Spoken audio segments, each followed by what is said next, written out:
Buenos días a todas, a todos.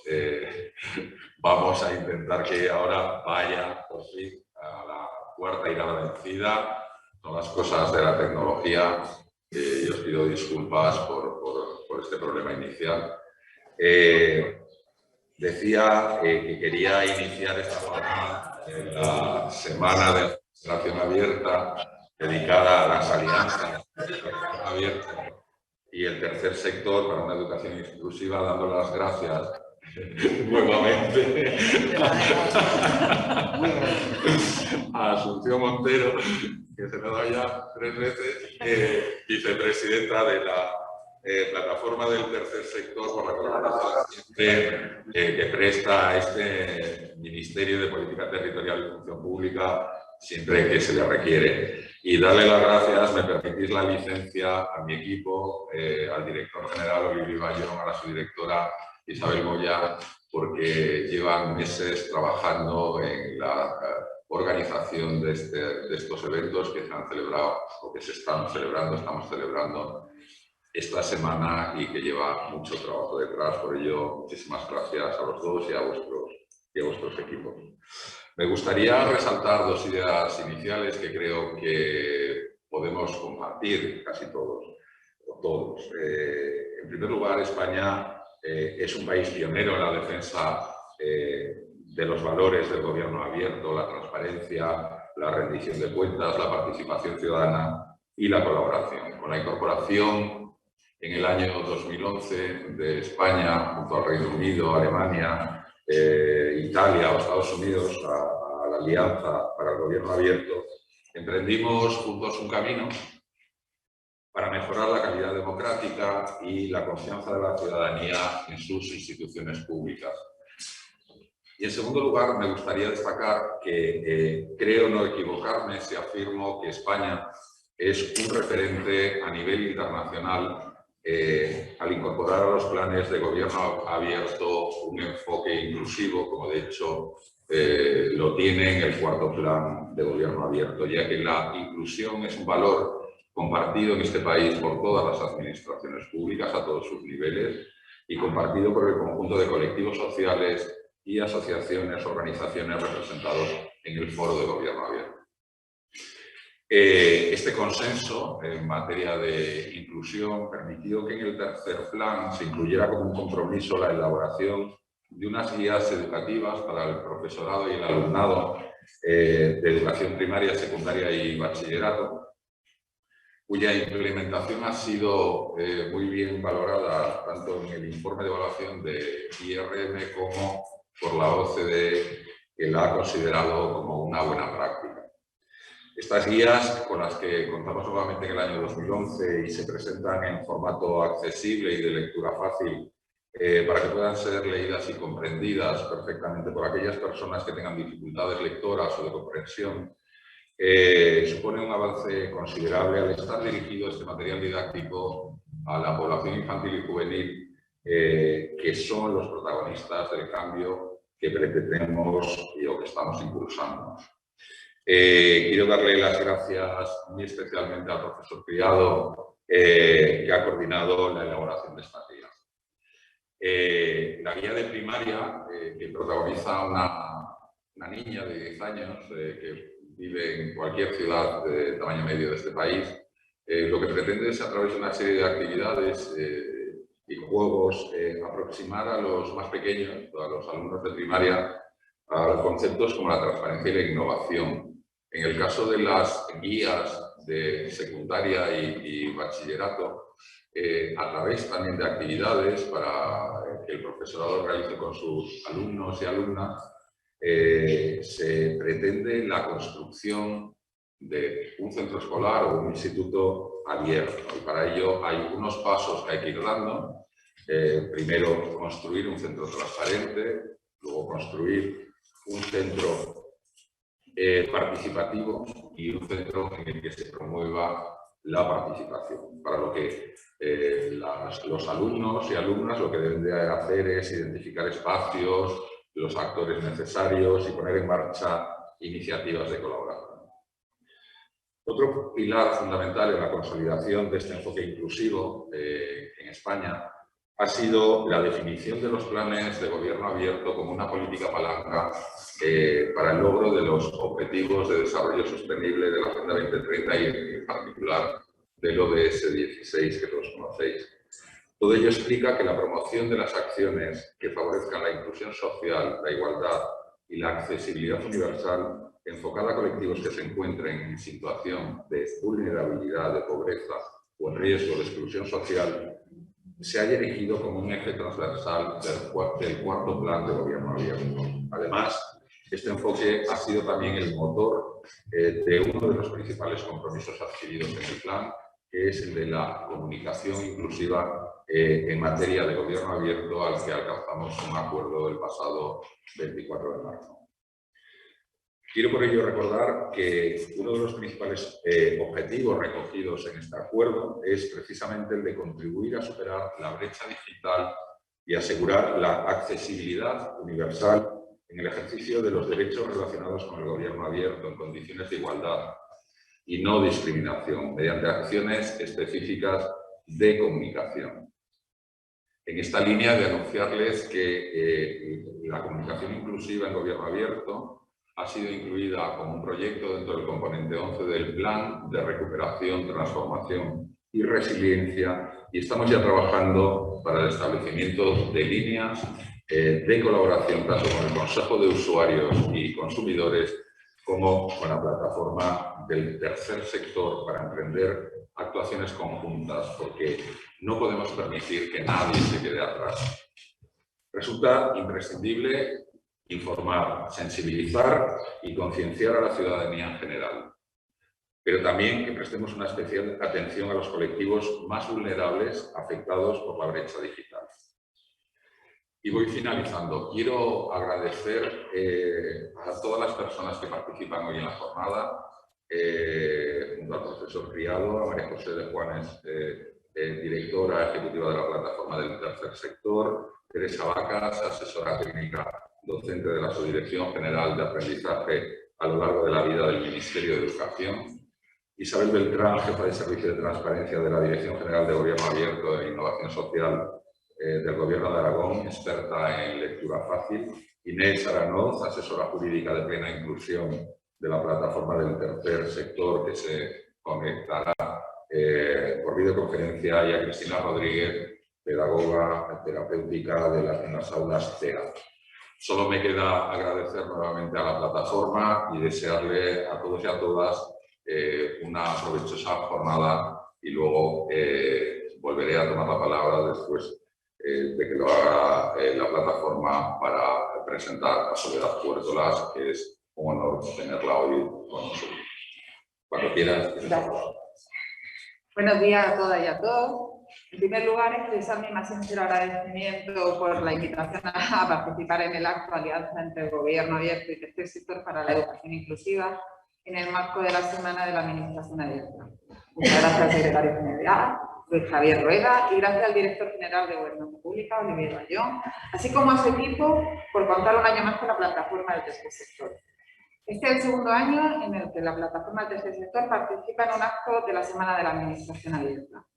Pero este año es diferente, por motivos que todos tenemos presentes y que han puesto en primera línea la decisiva importancia de lo público, como instrumento y garantía de solidaridad, y también la necesidad del carácter abierto del Gobierno y la Administración hacia las demandas de la ciudadanía. Como sabemos, la pandemia de la COVID ha generado en España una situación sanitaria, económica y sobre todo social sin precedentes, que ha afectado con una mayor crudeza a los colectivos más vulnerables. Siempre suele pasar así. De hecho, algunos no se habían recuperado de la crisis del año 2008. Este año, la ONG hemos visto cómo han aparecido nuevos colectivos, personas que nunca habían necesitado nuestra atención, y hemos asistido también a una multiplicación de la demanda, siendo el doble y en algunas ocasiones incluso triple. Sin duda, el papel del tercer sector de acción social y sus más de 28.000 ONG está siendo más esencial que nunca, ya que estamos contribuyendo en mayor medida con nuestra estructura y redes al sostenimiento de las necesidades de los colectivos más vulnerables. Esto es lo que nos muestra es la importancia de la sociedad civil en la estructura social y también política y económica de España. Por eso consideramos primordial ser partícipes del fortalecimiento del sistema democrático, tener una voz cualificada y diversa en la toma de decisiones a nivel político, porque la recuperación social de este país no podrá ser efectiva sin aumentar la participación ciudadana en el debate y en la decisión de los asuntos públicos. Todo esto aprovechando las nuevas tecnologías para robustecer la gobernanza democrática y la calidad de los servicios públicos. Los fundamentos se encuentran en el hecho de que la ciudadanía desea gobierno más transparente, efectivo y que rindan cuentas, con instituciones que fortalezcan la participación de la sociedad y respondan a sus necesidades y aspiraciones. Es tiempo de cambio. Es tiempo de apostar por la escucha activa de la sociedad civil. O aunamos esfuerzos la administración, la empresa y la sociedad civil, o no avanzaremos lo suficiente para conseguir una sociedad justa, igualitaria, equitativa e inclusiva. No lo olvidemos, de la crisis solo saldremos si nuestra sociedad se fortalece y no deja a nadie atrás. Las estrategias de gobierno abierto fortalecen la integración, al permitir acceso a la información de forma proactiva, lo que aumenta la transparencia y la creación de oportunidades para los ciudadanos. Todos tenemos el mismo valor, el mismo derecho a ejercer los derechos y deberes con todas las garantías y con igualdad de oportunidades. Y esa es la cuestión que queremos abordar en esta sesión. La educación inclusiva es la educación que requiere una democracia plural y avanzada. El presente de la democracia son sus ciudadanos y el futuro de la democracia es la educación de los ciudadanos de mañana. Contar con todo el mundo, respetar el igual valor de las personas, garantizar su derecho igual a recibir una educación rica y enriquecedora, nos hace una sociedad democrática más justa, pues en democracia, no lo olvidemos, el horizonte colectivo hacia donde queremos avanzar lo deciden los ciudadanos y las ciudadanas. Para las organizaciones de la sociedad civil, avanzar y profundizar en el gobierno abierto es un reto, en el que todas las administraciones públicas deben ser ambiciosas. El Estado, las administraciones, no son un fin en sí mismo, sino que su función es esencialmente servir. Servir a los ciudadanos, ser un instrumento al servicio de la garantía de los derechos, de la convivencia y del bienestar. Las instituciones públicas son fiduciarias de los ciudadanos. En ellas depositamos nuestra confianza para establecer un orden económico y social justo, y para preservar esa confianza es necesario que las instituciones sean transparentes, que rindan cuenta y que sus miembros, por encima de todo, mantengan la integridad con los valores del servicio público. Simplemente para finalizar, espero que la sesión de hoy sea muy fructífera y os deseo muy buen trabajo. Muchas gracias. Muchas gracias. Yo quiero comentaros que para nosotros, para el Ministerio de Política Territorial y Función Pública, está siendo muy gratificante por múltiples motivos esta semana de administración abierta, pero he de confesar que para mí una de las grandes satisfacciones que me depara el día de hoy es tener el honor de presentar a Soledad Puertolas, que ha querido compartir con nosotros esta jornada. Yo creo que Soledad no necesita presentación, es de sobra conocida su actividad como escritora, como articulista, como profesora, pero sí me gustaría destacar algunos detalles de su extensísimo currículum, que fue asesora del gabinete del ministro de Cultura, Javier Solana, ha sido galardonada con innumerables premios, el Premio Planeta, el Anagrama de Ensayo, el de las Letras Aragonesas, el Premio de Cultura de la Comunidad de Madrid. Ha sido miembro del patronato del Instituto Cervantes, ha sido presidenta del Real Patronato de la Biblioteca Nacional y es desde el 28 de enero de 2010 ocupa el sillón genimúscular nombrada por la Real Academia Española. Hoy que nos ocupamos de las alianzas para una educación inclusiva, lo que le hemos pedido a Soledad es que nos ilustre sobre el papel de la lectura como fuente de disfrute y de crecimiento personal, de que nadie debe quedar excluido. Y como ella misma dice, porque se diga lo que se diga, los libros dan respuestas, aunque no sean soluciones, aunque no sean definitivas, respuestas instantáneas, luces que relampaguean la oscuridad. Una hermosa frase, un pasaje de novela, un verso. Allí está todo de pronto, la verdad. Y todo el sinsentido y todo el desorden se convierten repentinamente en de hielo. En nombre del Ministerio de Política Territorial y Función Pública, en el mío propio de todo mi equipo, Soledad, quiero darte las gracias por acompañarnos en esta jornada y tienes la palabra. Pues muchísimas gracias. Yo quiero agradeceros a los organizadores del acto, de este entorno, que me hayáis encomendado, ¿no?, este hecho que es tan grato para mí, que es hacer el elogio a la lectura. Convencida como estoy, por propia experiencia, de la gran aportación que las palabras escritas hacen a nuestras vidas. El hecho de poner por escrito un pensamiento supone un paso hacia el conocimiento, hacia la comunicación, no solo con una persona, sino con muchas. La lengua escrita lleva en sí la vocación del conocimiento y de la creación, en suma, del saber. Permítanme iniciar esta breve reflexión con una evocación. Una tarde de verano, mientras le estaba leyendo un cuento ilustrado a mi nieta Carmen, que entonces tenía 4 años, nuestros ojos se encontraron con una extraña figura. El dibujo no permitía identificar con facilidad la naturaleza de aquel extraño animal. Tenía algo de pulpo, algo de medusa y algo de cangrejo. ¿Qué personaje es este?, preguntó Carmen. Al principio no entendí la pregunta. Además, me había asombrado el empleo de la palabra personaje, que parecía un poco sofisticada para una niña de su edad. Pero enseguida caí en la cuenta de que lo que Carmen quería saber era el nombre del animal representado. ¿Qué podía ser eso? ¿Un pulpo, una medusa, un cangrejo o un animal desconocido al que había que poner un nombre de inmediato? Analicé detenidamente el dibujo. También leí el texto que lo acompañaba, que aclaraba algo más las cosas. Es un cangrejo, dije. Tras mirar al animal un segundo con ojos de rayos X, los increíbles rayos X que albergan los ojos de los niños, dije. Carmen asintió.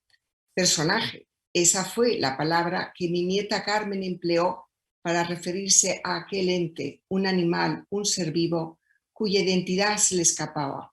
No dijo cosa, ni persona, ni individuo, ni animal. Mi nieta se despegó de la realidad y dio un salto hacia el mundo de la representación, el mundo de los conceptos y de los símbolos, para formular su pregunta. Por lo visto, el mundo real no le proporcionaba la palabra adecuada. No había partido de ningún presupuesto teórico. Había sido tal su necesidad y su deseo de dar un nombre a aquel extraño dibujo que saltó de forma automática hacia una realidad de carácter simbólico. A los 4 años, Carmen ya sabía que más allá de la realidad que conocemos a través de los sentidos, existe otra, la que habita en nuestra imaginación. Estábamos leyendo un cuento y eso que estaba dibujado en una de las páginas no resultaba reconocible. Con todo, tenía existencia. Era un personaje. Durante la infancia, el mundo de los símbolos, que es también el mundo de los cuentos, nos resulta cercano. Todos los humanos, tanto los humanos como los animales, como incluso seres imposibles, monstruos, hadas, robots, criaturas alienígenas, se convierten en lo mismo, en personajes. Los personajes son muy importantes en esa etapa de la vida. Nos permiten concebir un mundo en el que la razón y la magia se combinan con naturalidad. Por amplio que sea, este mundo es mucho más abarcable que la misma realidad. Las palabras acuden a nuestra boca en el momento preciso en que se nos hacen necesarias. La palabra personaje brotó de forma espontánea de la boca de mi nieta Carmen porque necesitaba comprender el cuento que estábamos leyendo. Aquel extraño dibujo que teníamos ante los ojos tenía que representar a un personaje que, concluimos, era un cangrejo. Alguien o algo tenía que ser, porque los cuentos están habitados por ellos, los personajes. Saber eso a los 4 años ya es saber mucho. Esta es, entre otras muchas, la función que cumplen las palabras. Nos ayudan a conocer el mundo. Utilizamos las palabras que hemos ido aprendiendo a lo largo de la vida. Las combinamos siguiendo las normas que hemos ido haciendo nuestras y tratamos de expresar en ellas todas aquellas cosas que dan vueltas en nuestro interior y que no se conforman con quedarse ahí. Quieren salir fuera, expresarse. Fue algo que hicimos desde el mismo momento en que empezamos a hablar y que seguimos haciendo día a día. Las palabras estaban en el aire, salidas de las bocas de los otros. Conformaban un fantástico medio de comunicación. Superada ya la remota etapa de la infancia, aún tenemos dificultades para comunicarnos con los otros, para expresar adecuadamente cuanto quisiéramos decir.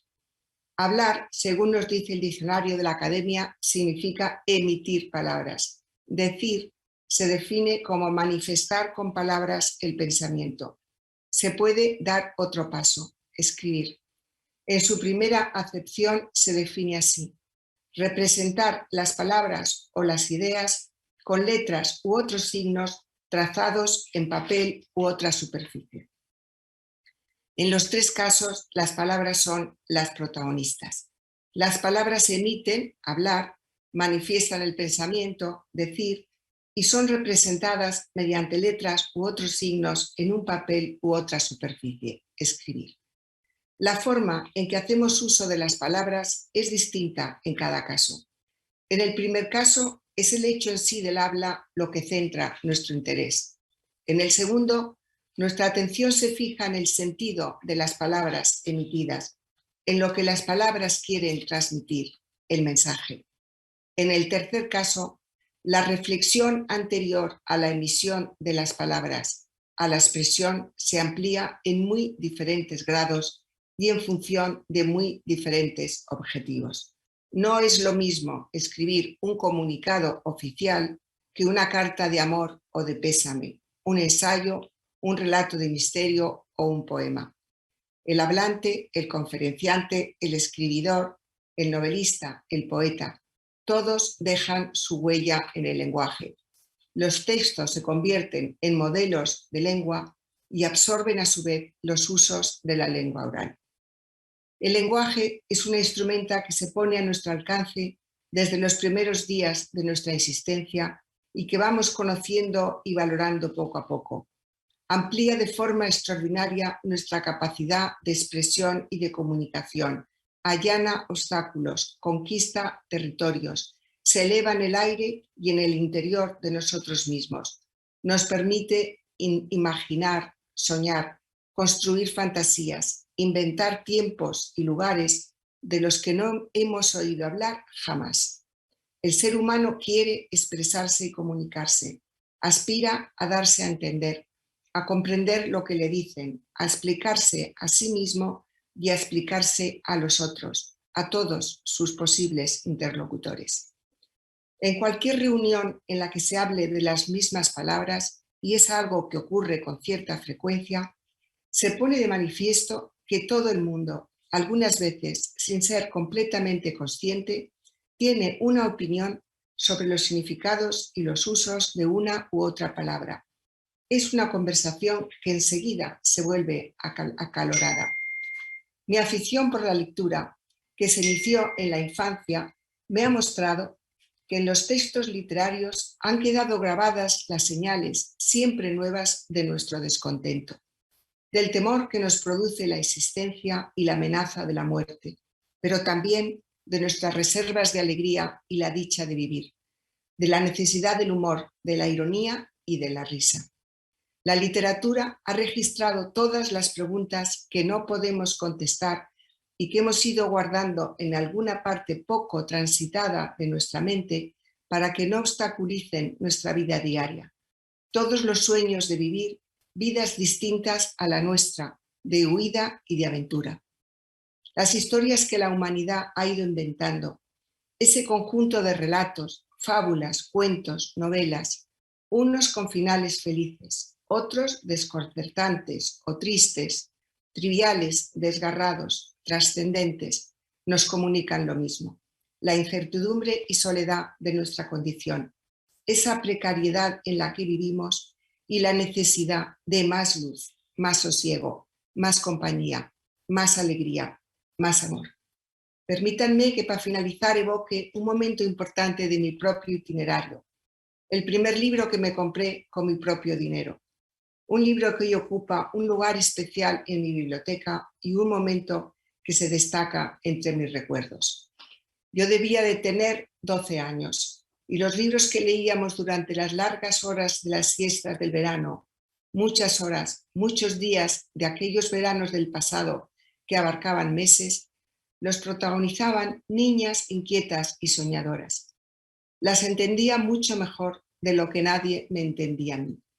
Esa era la mágica sensación que me proporcionaban esas aventuras escritas, el relato de lo que hacían, pensaban y soñaban. A través de las palabras que los libros contenían, yo accedía a ese conocimiento.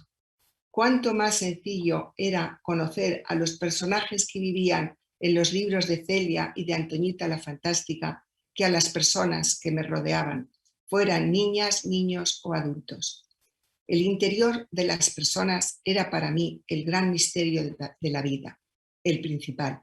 Sobre él se sustentaban todos los demás. Pero el primer libro que me compré fue muy distinto. Era un libro que no tenía nada que ver con los libros que leía.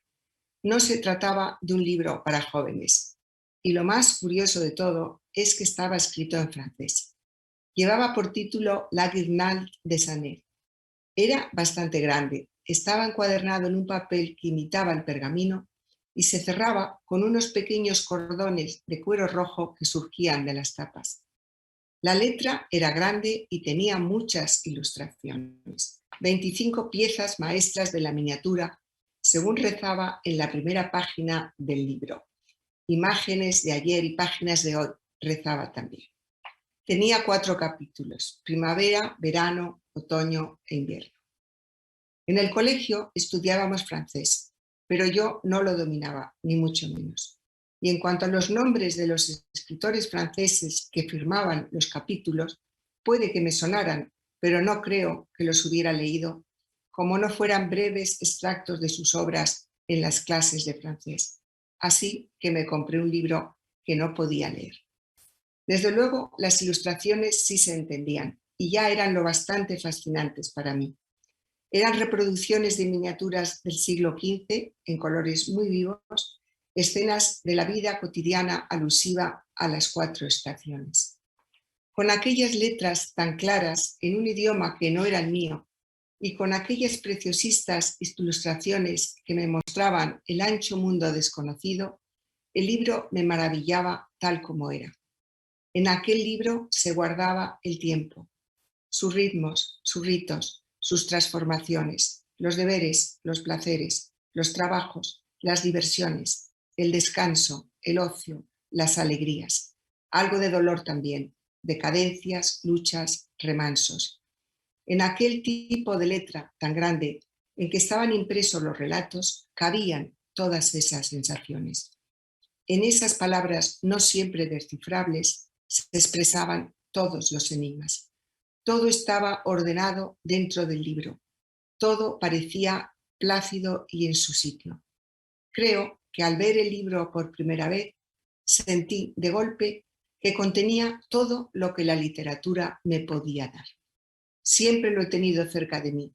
Siempre he sentido que su gran secreto era ese. El libro era capaz de ordenar el caos del mundo. Resultaba tan tranquilizador como un talismán. El tiempo que fuera de él se escapaba, se perdía o no llegaba, dentro del libro vibraba radiante, prometedor, evocador, eterno. A ese tiempo radiante y eterno del libro accedo cada vez que me entrego a la lectura. Leer es una especie de tregua, es el presentimiento de esta libertad, de este don, lo que hace que los ratos de lectura sean en sí mismos tan deseables. La humanidad está hecha de inquietudes y preguntas y ha buscado respuestas. Se ha planteado grandes cuestiones científicas, se ha fijado en detalles reveladores, ha hecho cábalas e innumerables operaciones matemáticas, ha dibujado mapas y cuadros sintéticos, ha inventado fórmulas. Ha mirado en suma a su alrededor y dentro de sí y ha dado testimonio de lo que veía, pensaba, maquinaba y soñaba. La lectura nos invita a indagar en lo que somos, en el amplio mundo que cada ser humano lleva en su interior, porque la historia de la humanidad se ha escrito, se ha relatado para cada uno de nosotros. Somos nosotros quienes la leemos y quienes la escribimos. Muchas gracias. Muchas gracias, Soledad. Muchas gracias ha sido un placer poder escucharte. Vamos a dar paso a la mesa de retos para una educación inclusiva en materia de gobierno abierto, que modera María José Juanes.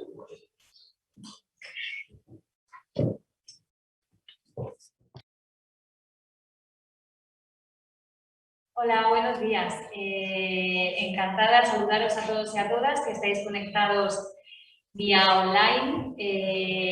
Soy María José Juanes, directora de la plataforma del tercer sector. Lo primero de todo es disculpar al moderador que iba a estar aquí hoy con vosotras y vosotros, que es Luis Cayo Pérez, vicepresidente de la plataforma del tercer sector y presidente, como muchos de todos sabéis, del Comité Español de Representantes de Personas con Discapacidad, del CERDI. Hoy no ha podido estar aquí, pido disculpas, pero creo que había una razón de peso, de suficientemente peso, para que ha motivado que no haya podido estar aquí. Hoy en el Congreso de los Diputados se aprueba, va a tener lugar la aprobación definitiva del proyecto de ley de reforma de legislación civil para personas con discapacidad. Y es un gran avance para el movimiento de la discapacidad, para el movimiento de personas con discapacidad, de una reivindicación histórica en el cual nos felicitamos y congratulamos también como tercer sector, porque al final, decía Luis Cayo, lo leía en un artículo, al final estamos hablando de un logro de país, ¿no? Entonces, bueno, pues lo disculpamos. Ejerceré yo de moderadora, lo intentaré hacer lo mejor que pueda, intentaré, bueno, pues que tengamos una mesa dinámica y lo más fructífera. Quería antes de nada agradecer, como siempre, ya lo ha hecho la vicepresidenta Asunción Montero, pero yo creo que es justo y creo que tengo que agradecer al nuevo director general de Gobernanza Pública, a Olivier Bayón, que nada más tomar posesión al poco llamó a la plataforma para tener un encuentro y esa sensibilidad con el tercer sector, más en este momento de crisis, que lo comentaba Asunción Montero, que son momentos muy difíciles para todos y todas, pero desde luego para las organizaciones sociales es un momento crucial y en el que creo que todas y todas es el momento de las alianzas, no de la retórica, sino de la realidad. Entonces, el Gobierno abierto, esta Dirección General siempre ha creído en ello y sigue creyendo, prueba es la alianza que hoy tenemos aquí. Y creo que es justo dar las gracias, formamos parte casi desde los inicios del Foro de Gobierno Abierto y nuestro vicepresidente Carlos Usía es la cara visible, ¿no?, en este foro, que tampoco ha podido venir hoy, pero que es el que siempre lleva el timón de Gobierno Abierto. Agradecer a Isabel, agradecer a todo el equipo, a Javier, que siempre ha creído en ese tercer sector y en el que creo que hay mucho por hacer en el Gobierno Abierto, porque es verdad que el Gobierno Abierto tiene esta mirada a los ciudadanos y las ciudadanas y muchas veces las organizaciones, el papel de las organizaciones en el Gobierno Abierto no está tan claro. Ahí ese es el camino que tenemos que ir construyendo. Y centrándonos ya en la mesa de hoy, en el que tenemos aquí a los ponentes y tenemos conectada vía online a Ana Isabel, a otra ponente que se conectará desde Aragón vía online. Tenemos a 5 ponentes y el título de la mesa es Alianzas. Alianzas perdonad, he dicho el título de la jornada. El título de la mesa es Retos. Retos para una educación inclusiva en materia de gobierno abierto. No creo que podamos profundizar todo lo que nos gustaría en esta hora que nos han dado, pero sí que intentaremos dar pinceladas que nos ayuden a tener más claro y a, desde luego, tener esas herramientas y a tener un firme compromiso hacia esa educación inclusiva. Al final, el Gobierno abierto, hablaban el secretario general y hablaba la vicepresidenta de la plataforma de Gobierno abierto, ¿no? Hablaba de cómo al final uno de los objetivos es la corresponsabilidad compartida entre administración y ciudadanos y ciudadanas. Y eso es lo que estamos aquí hoy, ¿no? Esa corresponsabilidad compartida. Pero para lograr esa corresponsabilidad compartida necesitamos una participación real, crítica, constructiva. Necesitamos a ciudadanos y ciudadanas pensantes, formados. Y para llegar a esa formación necesitamos que la educación sea fácil, que sea comprensible, que podamos entenderla. Y para eso hay que poner las herramientas y hay que poner esa convicción de que para hacer ciudadanos y ciudadanas partícipes y críticos en el futuro necesitamos una educación que llegue a todas y todas por igual. Decía Susi que no podemos dejar a nadie atrás. Siempre estamos en las ONG diciendo a nadie atrás, pero es que es real, es que nos lo creemos. Cuando decimos que no podemos dejar a nadie atrás, es que hay personas y personas que necesitan tener las mismas igualdad de oportunidades para poder llegar. Igualdad de oportunidades muchas veces significa mucho más que esa sola palabra y eso seguramente nos ayudarán ellas y ellos a entenderlo, ¿no? Al final decíamos, para formarnos necesitamos comprender y para comprender necesitamos un sistema educativo en el que todas y todas sean tenidas en cuenta. Decía Susi, termino, una frase que me parecía muy interesante, ¿no? Que decía, el presente de la democracia son sus ciudadanos y ciudadanas, y el futuro, ¿qué es el futuro de la democracia? Pues una educación plena, ¿no? Una educación inclusiva, y eso es lo que queremos hablar aquí, cómo logramos esa educación inclusiva. Bueno, ya no me enrollo más, creo que circunscribimos y vamos a intentar, os voy a hacer una serie de preguntas, una ronda, a ver si entre todas, si queréis interrumpir y participar, sentiros libres. Y también me dirijo a los participantes que estáis vía online, a todos vosotros y vosotras, si queréis ir. Sabéis que estamos en el gobierno abierto y estamos abogando por una participación real, crítica y constructiva. Por lo tanto, sentiros partícipes y todas las reflexiones y análisis que queráis compartirlo, podéis ir haciendo y al final de la mesa, en el breve espacio, pues se la pasaremos a los ponentes para que os puedan responder a todas las inquietudes que os vayan surgiendo. Y sin más dilación, empezaría presentando a los participantes de la mesa.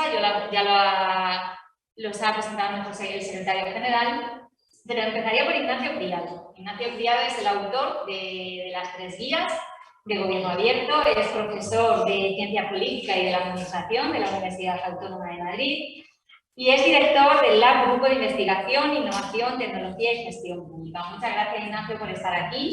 Muchas gracias por las 3 guías. Esas 3 guías, como sabéis, se presentan en formato de lectura fácil aquí, pero quería preguntarte en relación a esas 3 guías, ¿no? que has elaborado con otro compañero, creo, ¿no? Que sois los coautores. Bueno, esa guía, ¿cómo pueden contribuir esas guías que habéis hecho para infantil, primaria y bachillerato, a hacer real la inclusión a la hora de lograr construir administraciones más transparentes, administraciones más colaborativas?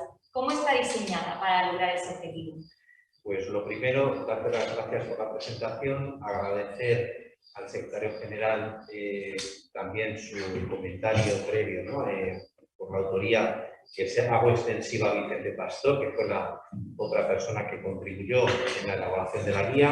También quiero dar las gracias al director general, a Miguel Añón, por todo el apoyo y el empuje que le está dando a este tema del gobierno abierto, a todo el equipo también con Isabel Moya, Javier, bueno, todo el equipo de la Dirección General de Gobernanza Pública, y por entrar directamente en el debate, en la cuestión que me planteabas.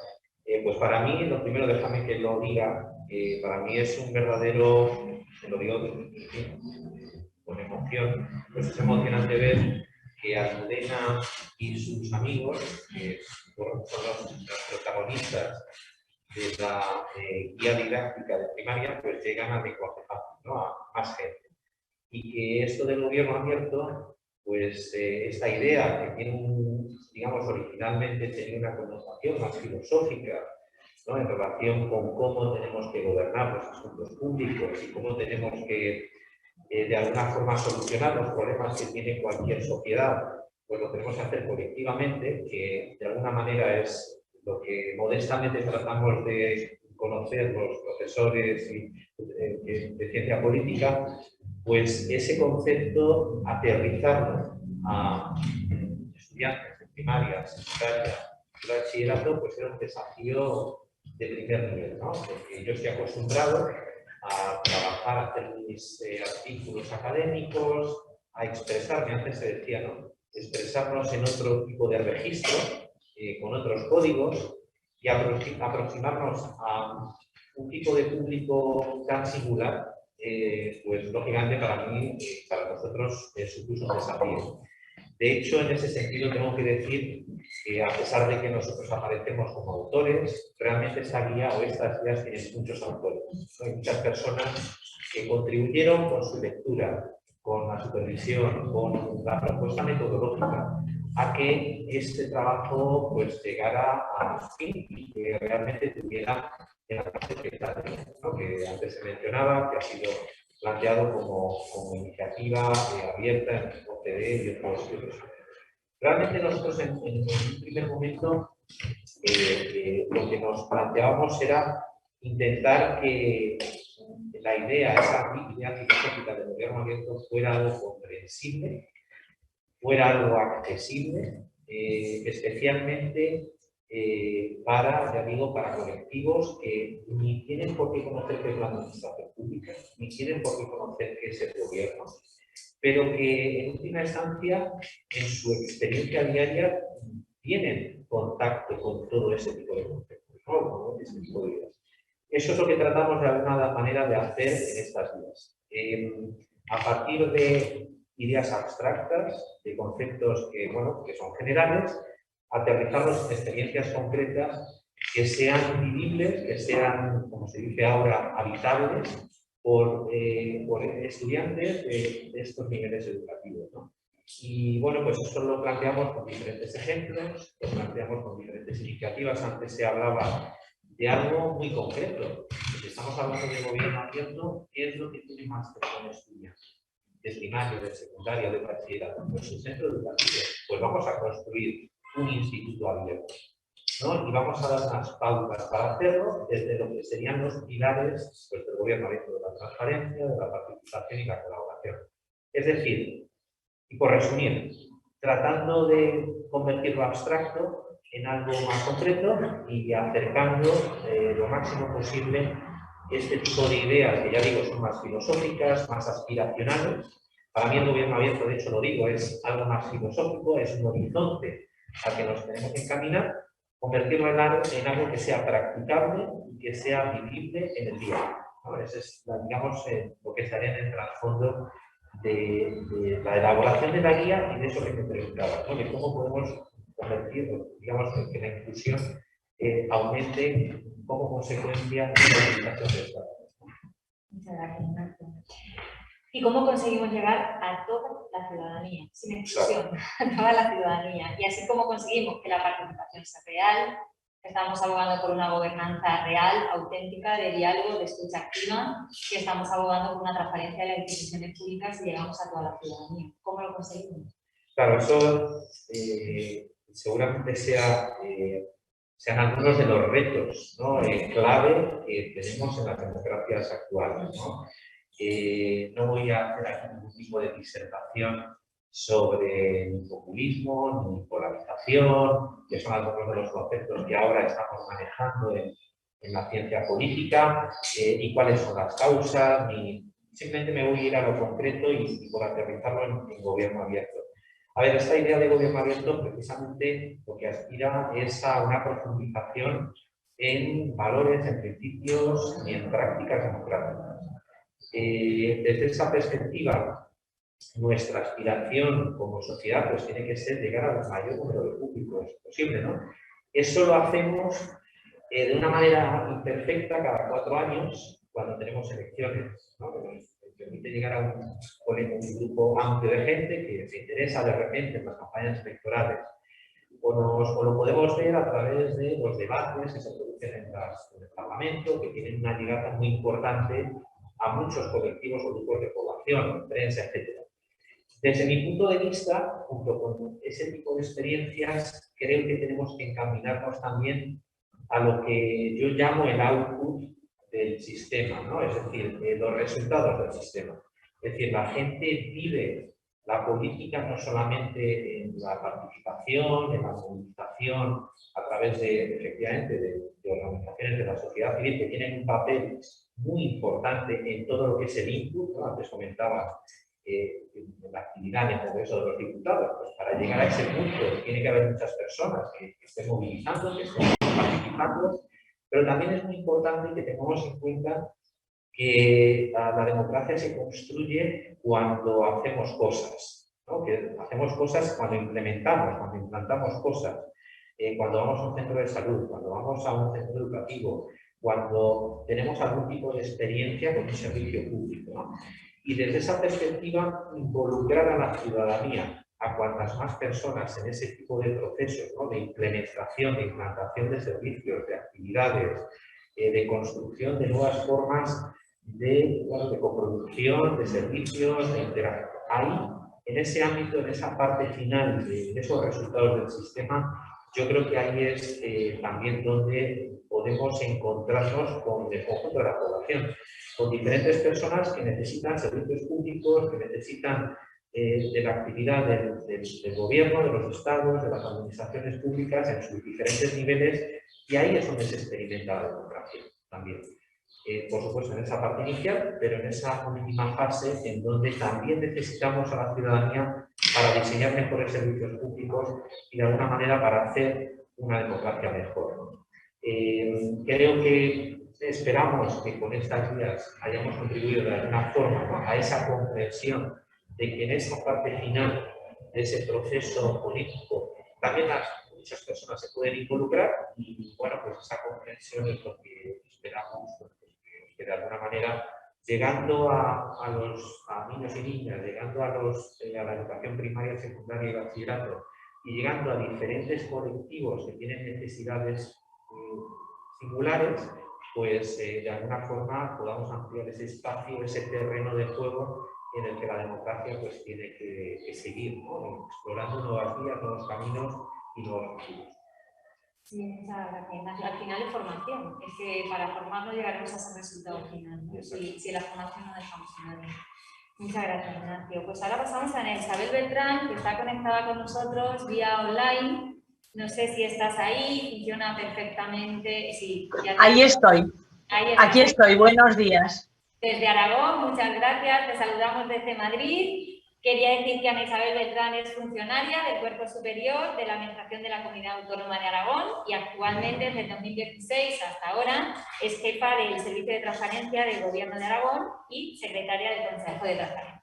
Muchas gracias y por estar aquí con nosotros vía online, por compartir este espacio, porque las alianzas que hablábamos de apertura, ¿no?, necesitamos la academia, universitario, educación, necesitamos la administración y tú eres aquí una parte importante de la administración, ¿no?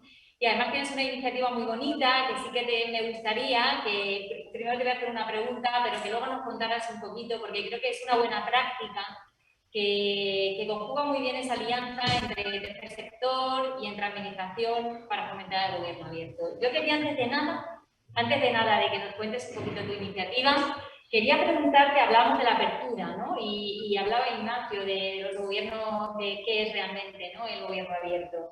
Pero para abrir esa administración, en el sentido del gobierno abierto, como decíamos, al final pasa por simplificar, por facilitar, ¿no?, por hacer más grata esa experiencia de relacionarse de esas personas que vamos o esas personas que van y se relacionan con el poder público. ¿Qué opinas, Ana?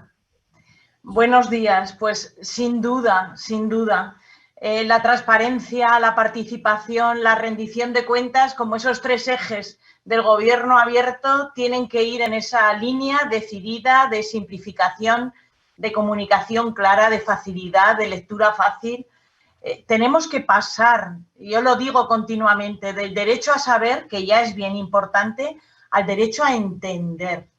Y fijaos, lo decía Catón el Viejo en el siglo III a.C., leer y no entender es como no leer. Y 23 siglos después, nada menos, la transparencia, las administraciones públicas ya no podemos dejar la transparencia en esa publicación desmesurada de información, de datos, de conjuntos de datos en los portales de transparencia, sino que tenemos que ser capaces de comunicarnos con la ciudadanía y de comunicarnos en los mismos registros que la ciudadanía utiliza.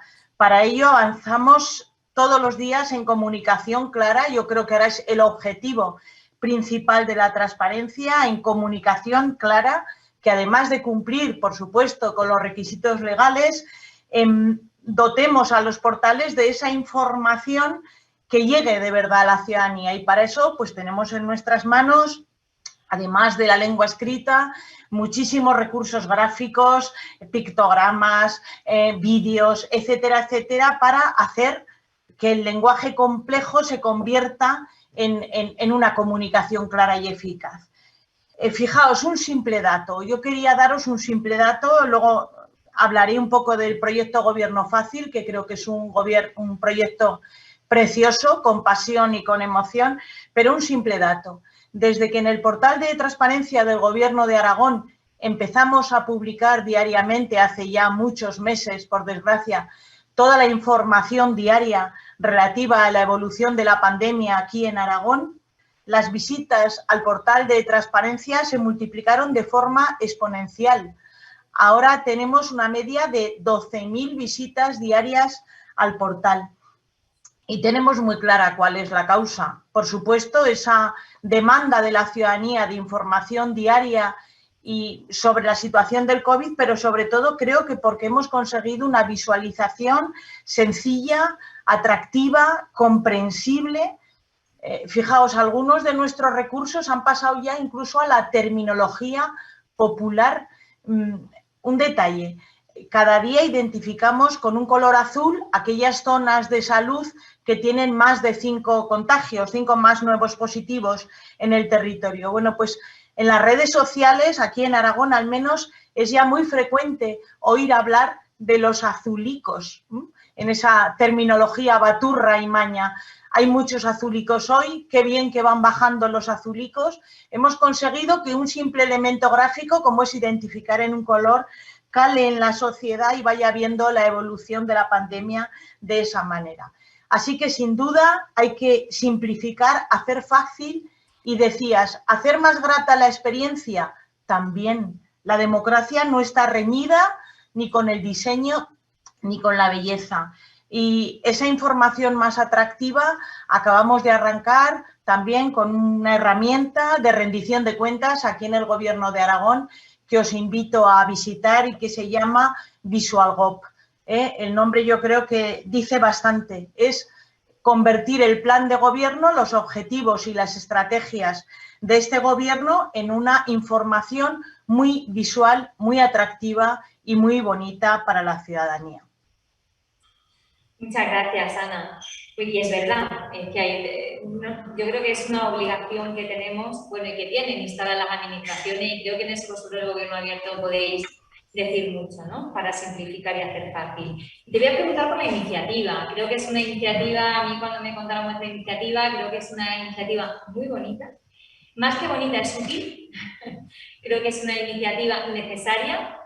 Y creo que es una iniciativa que puede ser una buena práctica, que nos interesaría que nos contaras un poco y que nos contaras qué dificultades os habéis encontrado a la hora de implantar y desarrollar esa iniciativa y qué dificultades os habéis encontrado para incluir los retos en materia de comprensión lectora.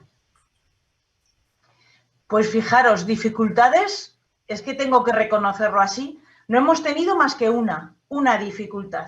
Porque arrancamos esta iniciativa que hemos dado en llamar Gobierno Fácil, porque suma los objetivos de gobierno abierto con la lectura fácil y de ahí esa expresión de Gobierno Fácil. Arrancamos esta iniciativa, nuestro primer taller presencial fue en febrero de 2020 y todos sabemos lo que ocurrió un mes después, ¿no? Y ese fue nuestra gran dificultad. Reconvertir una iniciativa que pasaba por unos talleres mensuales presenciales con equipos de jóvenes con discapacidad y con problemas de salud mental como validadores de un montón de materiales, pues convertir esa actividad muy presencial en una actividad menos presencial. Esa ha sido nuestra única dificultad. Todo lo demás ha sido una maravilla. Pese a ello, pese a tener que suspender de forma inmediata esos talleres presenciales, toda la información sobre el coronavirus, sobre los ERTEs, sobre la forma de acceder a plataformas de videoconferencia como esta que estamos usando hoy precisamente. Toda esa información en lectura fácil no hemos dejado de incorporarla a la parte del portal de transparencia dedicada a este proyecto. Es más, para nuestra satisfacción y sorpresa inicial, muchos de sus ficheros se convirtieron en la información más demandada durante la pandemia, la más descargada. Algunos de sus ficheros se descargaron un número de veces increíble. Ahora os doy algunos datos. ¿Y por qué ha sido tan sencillo? ¿Por qué no ha habido dificultades? Pues lo pensaba el otro día y yo creo que por ir de la mano con los mejores, por ir de la mano con la gente del sector, del tercer sector, en concreto aquí en Aragón, con la gente de CERMI y sobre todo con la gente de Plena Inclusión Aragón, con un equipo de personas extraordinarias, expertas en adaptación a lectura fácil y expertas también en dinamización de estos grupos de validación con este equipo increíble que tienen detrás. Me vais a permitir, si es posible, que comparta un segundo una pequeña presentación. No sé si se ve. ¿Se ve? Nosotros desde aquí no sé si se está compartiendo. No.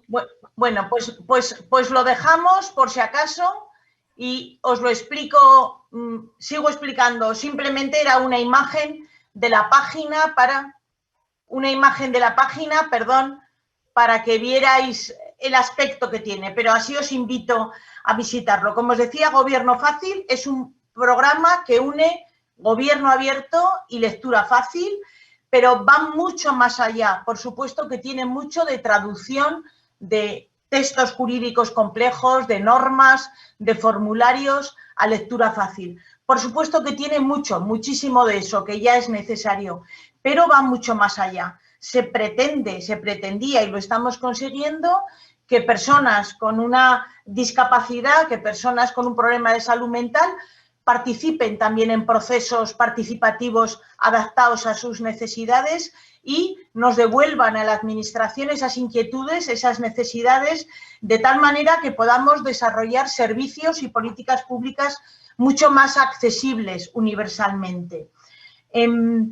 Lo último que acabamos de incorporar a la página, que la encontráis muy fácilmente en el portal de transparencia del Gobierno de Aragón, con esa iconografía de Gobierno Fácil, lo último que hemos incorporado son todos los formularios para la inscripción en los procesos de escolarización, tanto en infantil como en primaria, en educación especial, en secundaria y en bachillerato. Son unos formularios en lectura fácil que yo creo que han quedado absolutamente maravillosos y que el otro día, pues, una periodista nos hacía uno de esos piropos inolvidables cuando nos decía: ojalá todos los formularios de una administración fueran tan sencillos. No solamente se está trabajando en temas de educación, se está trabajando también en temas de justicia fundamentales, con un programa pionero para facilitar la comprensión de las sentencias, que yo creo que puede ser útil a un volumen de población enorme, porque lo decía hace un momento el profesor Criado y yo quiero insistir, todo esto que estamos haciendo no solo es útil para personas con mayor dificultad de comprensión lectora, sino en el caso de la escolarización se está mostrando como una herramienta fundamental para la cantidad de progenitores, de padres que no dominan el castellano y que tienen que enfrentarse a unos formularios muy complejos. Os quería mostrar algunos datos, son muy sencillos.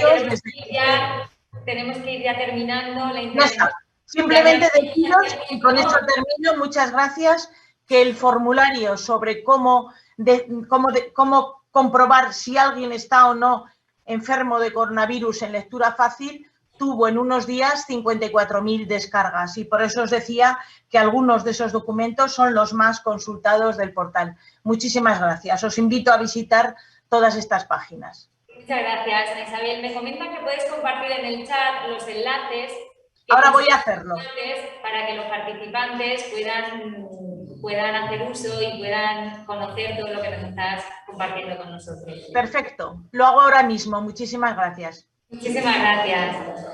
Bueno, pues ahora vamos con Inés de Aragón, que es coordinadora del área jurídica de Plena Inclusión España. Plena Inclusión, que ya ha hecho mención a Plena Inclusión Aragón, Ana Isabel, ¿no? Porque es una de las alianzas que tienen dentro de su proyecto. Agradecer que estés aquí hoy con nosotros. Para nosotros Plena Inclusión es una organización referente dentro del tercer sector en todos los temas de educación inclusiva, por eso necesitamos, y para nosotros es una suerte que estés hoy aquí y que sigamos haciendo esa alianza entre administración, academia y tercer sector, y que estés aquí hoy. Quería decir que desde el año 2002 Inés ha trabajado en el ámbito de defensa de los derechos de las personas con discapacidad, especialmente personas con discapacidad intelectual y desarrollo. Muchas gracias por estar aquí, Inés.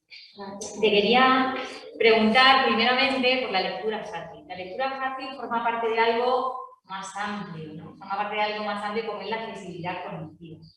Accesibilidad cognitiva es una realidad que en este país no tiene reconocimiento legal, no hay reconocimiento normativo. ¿Qué crees que desde tu experiencia, ¿no? Desde tu experiencia profesional, crees que es necesario que la accesibilidad cognitiva tenga ese rango legal? Bueno, realmente sí que tiene rango legal.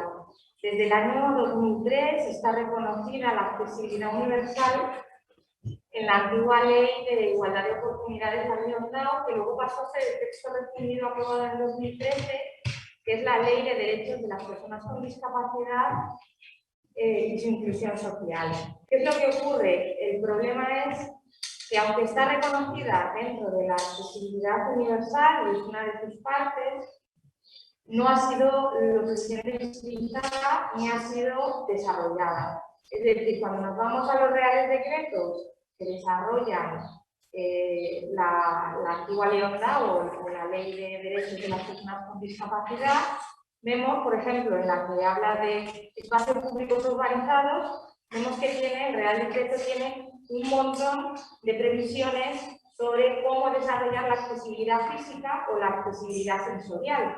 Pero cuando habla de la accesibilidad cognitiva o de la comprensión de la información, habla únicamente de que la información será comprensible, pero en ningún caso está desarrollado cuáles son los estándares de comprensibilidad, etcétera, etcétera. Ese es el motivo por el que hay una iniciativa promovida por el tercer sector, por CERMI de la inclusión, para modificar esa ley que se explicite que la accesibilidad cognitiva está incluida dentro de la accesibilidad universal y por tanto tiene que ser desarrollada. Porque ¿cuál es la consecuencia de esto? La consecuencia es que como esto nadie piensa que sea un derecho ni una obligación legal, se discrimina, se incumple de forma sistemática y por tanto hay miles de personas que se encuentran discriminadas o ven vulnerados sus derechos de forma sistemática porque bueno, hemos visto ahora el ejemplo que nos han puesto en Aragón concretamente, pero la regla general es que los espacios no suelen estar facilitados, no son cognitivamente accesibles y la información tampoco. Muchas gracias, Inés. Y sigo por ahí. ¿En qué medida los derechos fundamentales están comprometidos para las personas con discapacidad intelectual si la accesibilidad cognitiva no está garantizada? Y no sé si nos podrías compartir alguna experiencia que tengas con tu inclusión. Bueno, la accesibilidad es un derecho, es un principio, está reconocido en la legislación y en la Convención sobre Derechos de las Personas con Discapacidad y es un derecho. Tiene el doble rango de principio y de derecho, por tanto, es exigible jurídicamente. Pero es que además es de los que llamamos derechos instrumentales o derechos llave. ¿Por qué? Porque es un derecho que es necesario para poder ejercer el resto de derechos. Es decir, si yo no comprendo la información aplicada al derecho a la educación, pues yo no voy a poder progresar académicamente porque no estoy comprendiendo lo que me están enseñando. Si no comprendo, más alto, si no comprendo cuál es la información que me está explicando el médico, yo no voy a poder ejercer mi derecho a la salud ni voy a poder firmar un consentimiento informado como es mi derecho. Pues si yo, por ejemplo, En el derecho al voto es muy fácil. Hace poco ha habido una reforma de la Ley Orgánica de Régimen Electoral, pero es lo que ocurre, que se reconoce el derecho al voto, pero eso tiene que ir acompañado de posibilitar ejercer el derecho al voto. Y eso significa que los colegios electorales tienen que ser accesibles, que las papeletas de voto tienen que ser accesibles cognitivamente. Significa que los programas electorales y los mítines tienen que ser accesibles y comprensibles, que luego lo que ocurre es que cuando los programas están en lectura fácil son más descargados generalmente, pues como ha explicado la compañera de Aragón.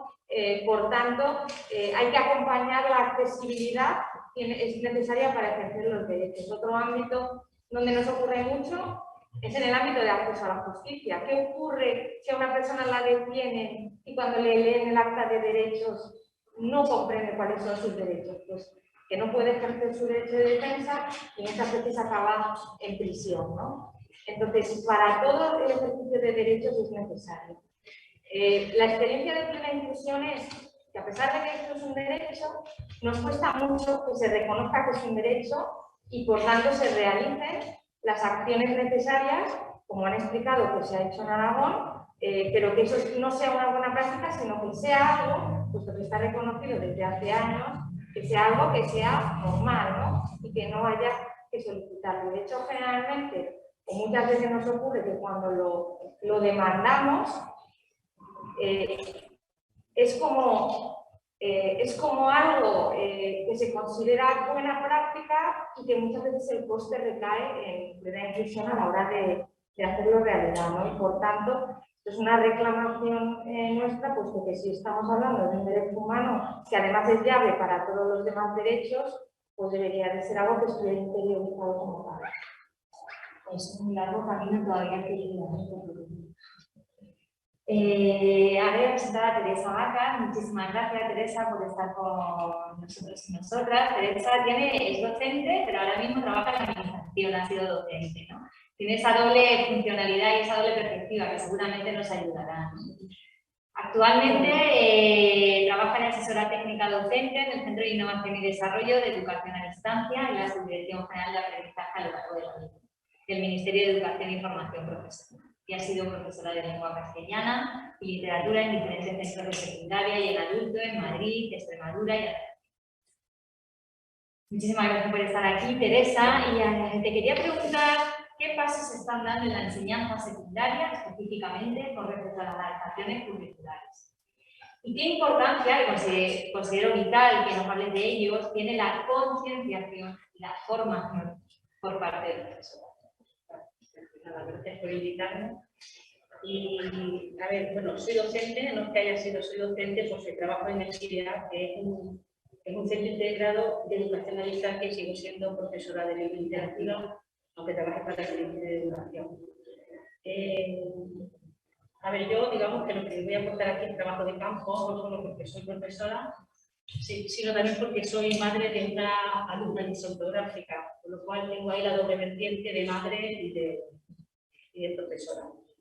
Y cuando me invitaron a esta jornada de lectura fácil, yo quería destacar el paso tan grande que se ha dado en la enseñanza secundaria con respecto a las adaptaciones curriculares, sobre todo las no significativas, que es lo que más hacemos los profesores en los institutos, ¿no? Y se ha dado un paso grande también porque hay una ley que nos ampara, que hay instituciones que desarrolla cada comunidad y en esas instituciones se desarrolla qué adaptaciones se pueden hacer pues, para chicos que son disléxicos, disortográficos, que tienen alguna dificultad de aprendizaje. Y estos recursos que aporta o que respalda la administración simplemente, digamos que son en este caso puramente formales y que ayudan a que sea mucho más equitativo el aprendizaje y sobre todo la evaluación, porque no nos olvidemos que la educación, el 90% de los exámenes son escritos y el alumno necesita entender que está escrito ahí y responder, o sea, necesita esa herramienta.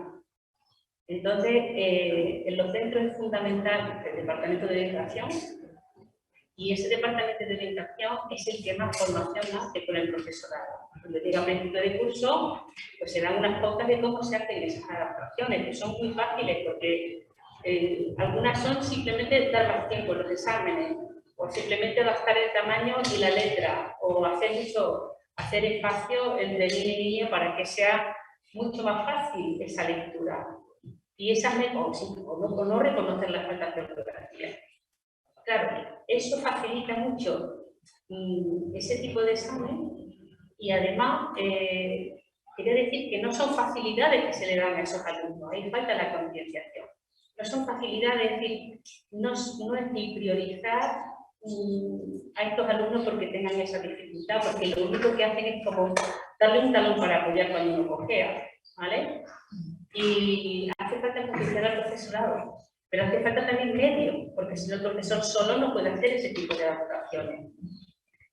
Por otro lado, también quería insistir, o cuando reflexioné sobre esto de la educación y de la evaluación, nos hemos ocupado mucho de hacer una evaluación que abarque los contenidos que hemos dado. Y eso está muy bien, porque ahí está la equidad, es decir, estos son los contenidos y esta evaluación se corresponde. Pero se nos olvida la parte ética.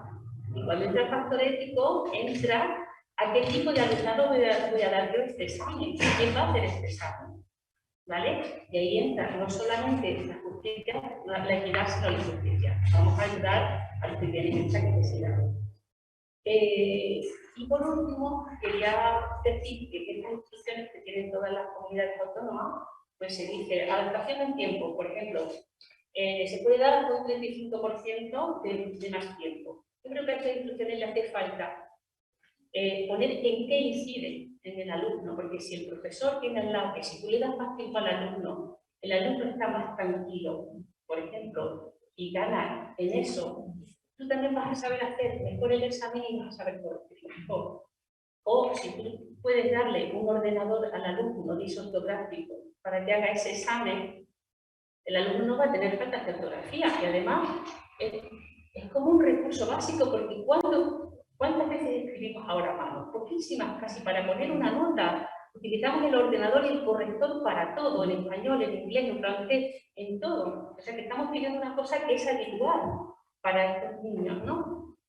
Y no sé si quiere decir algo más sobre esto. Bueno, por ejemplo, ahora trabajo en el CIDEA, que es un centro de distancia, y gracias a la pandemia, pues, ha habido mejoras sustanciales. ¿Por qué? Porque los exámenes que en el CIDEA son siempre presenciales, la única parte presencial que tiene este sistema, este centro, ponemos hecho los exámenes online. ¿Qué ha ocurrido? Que los alumnos disléxicos, disortográficos, etcétera, pues por fin hemos corregido exámenes, digamos, con la adaptación correspondiente, porque yo no he tenido que corregir faltas de ortografía. Y es una tontería, pero, a ver, voy a contar una anécdota. Yo tuve en Bruselas un alumno brillante que era disortográfico. Y un día hice la prueba, ¿no? Vi su examen, lo corregí, tenía un 9,5 porque era brillante. Y luego hice una fotocopia de ese examen y corregí, puse todas las faltas que había tenido, ¿no? Y le dije a una compañera, ¿cuánta nota crees tú que tiene este chaval solamente así por cómo lo ves? Bueno, cambiado seguro.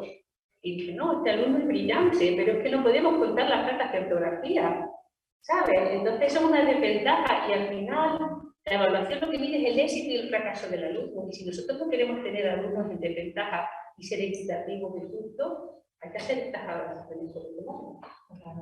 Bueno, interesante. Interesante. Yo creo que ha respondido a la pregunta que me iba a hacer. De los te iba a preguntar el papel que juega en el entorno social, que yo creo que lo has dicho, sí. Y el papel que juegan los medios materiales. Eso es sin herramientas ni humanas ni real ni de otro tipo, esto no se puede hacer. Encargar al profesorado, y eso no puede ser. Tú si quieres hacer un examen oral, porque este alumno necesita, además hay que plantearse también la oralidad, con todo mi respeto para la escritura. ¿Por qué? Porque si necesitas todo el grupo que tiene 28 haciendo el examen y hay 2 disléxicos que te quieren ir con ellos a otra aula, necesitas una hora más y necesitas otro profesor que te ayude. Si no hay tiempo no podemos hacer nada. Y además también no solo eso, sino también la familia, que la familia esté concienciada, porque es lo que decía antes, yo soy madre de una alumna disortográfica. Yo sé lo que pasa y yo puedo exigir un derecho que tiene mi hija a la hora de hacer un examen. Pero una familia que no lo conoce dice, anda, ¿cómo le vas a dar más tiempo a mi hijo? No, él es normal. Lo que te dice, él es normal.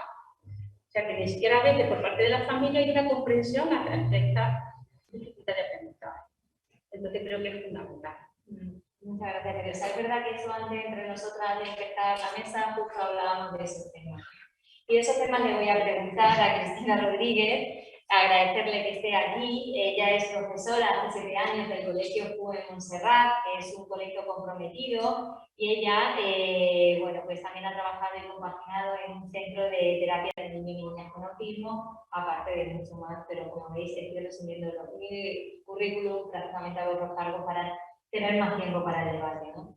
Y a Cristina iba a ir un poco por ahí la pregunta, ¿no? La primera es la educación inclusiva. En Gobierno Abierto, la educación inclusiva tiene un presupuesto, que es una educación inclusiva general, que era lo que hablaba. No es una concesión, es un derecho. Entonces, si es un derecho, ¿qué obstáculos? ¿Cómo consideras desde tu experiencia, Cristina, qué obstáculos existen o impiden para que nuestro sistema educativo sea plenamente inclusivo? Hola, gracias por invitarnos y bueno, yo lo agradezco primero porque después de haber escuchado a todos desde el principio, creo que todo empieza en nuestro espacio, en el colegio, empieza en la educación. Entonces, para llegar a una sociedad, como estamos hablando, justa, inclusiva, equitativa, etcétera, etcétera, creo que empieza en la educación y falta mucho todavía. Y lo digo desde el privilegio de trabajar en un colegio inclusivo, consciente totalmente de lo que hacemos y de lo que tenemos entre manos, pero falta mucho camino y además hay que hacerlo despacito, teniendo en cuenta que los niños no esperan y que no pueden estar parados mientras los demás organizamos todo esto. Dicho esto, me sumo un poco a lo que ha dicho Teresa, pero un poquito desde otra perspectiva. ¿Por qué siguen faltando cosas? Porque falta un impulso aún de las leyes que hay para seguir esto adelante. Y ahí creo que tenía razones porque todo lo que se refiere a discapacidades, no sé cómo nos llaman, visibles, personas con parálisis cerebral, personas con ceguera, personas que se ven, que todos lo tenemos muy claro y jamás vamos a dejar de lado esa accesibilidad. Cuando la dificultad es cognitiva, venga de donde venga, y no se ve, nos cuesta muchísimo entenderla, muchísimo, pero nos cuesta entenderla a nivel social, a nivel escolar, a nivel familiar. Entonces ahí es donde está la mayor dificultad. Y eso en el colegio se ve mucho, o sea, sigue habiendo mucho temor, que es la pregunta que viene de los miedos, pero creo que las preguntas se mezclan muchísimo. Hay mucha incertidumbre por parte de los profesores que viene de la falta un poco de formación y de información sobre qué diferencia hay entre ayudar o dar acceso a todo el conocimiento, a todos los contenidos. Entonces creo que una equivocación en el colegio es ayudamos a los niños, no ayudamos, no somos apoyo y no estamos para ayudar al niño y lo sacamos fuera y parece que estás ayudando a que copie el examen o el no, estamos facilitando el acceso a los mismos contenidos que al resto de alumnado. Entonces ahí es donde creo que tenemos que cuidar mucho el lenguaje, tenemos que ir formando al resto del profesorado en ese sentido. O sea, todos los años efectivamente damos formación. Nosotros le hemos dado hace muy poquito otra vez a los profesores de secundaria, porque cada vez hay más población con diferentes dificultades. O sea, no solamente yo estoy especializada en autismo, estoy en una aula TEA, pero no solamente son estos niños o las personas con dislexia o las personas con hiperactividad, sino personas en riesgo de exclusión, personas que vienen de otros países con otras culturas y bueno, al final está lo normal, lo que hemos decidido muchos que sea lo normal y todo lo que se salga de ahí nos asusta un montón. Cuando estás dentro de este mundo, aún así te asusta. Cuando estás fuera y tienes a 30 alumnos más a los que atender, no tienes tiempo, ni formación, ni medios, pues te pierdes en eso. Entonces, muchas veces se confunde nuestro papel en la clase con que estás ayudando a ese niño y sin querer el resto del profesorado, bueno, pues es muy difícil. llegar a todos. Porque muy es poner a las cosas en nombre. Sí, sí. Lo que pasa es que también es delicado, porque cuando dices determinadas cosas, intentas que nadie se sienta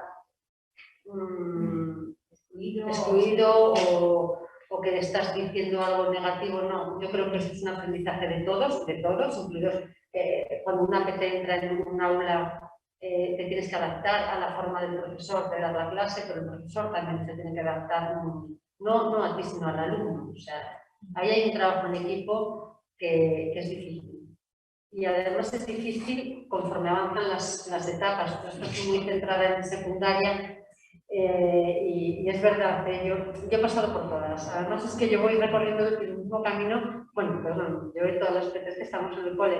Hacemos el recorrido con el alumnado. Empiezas en infantil.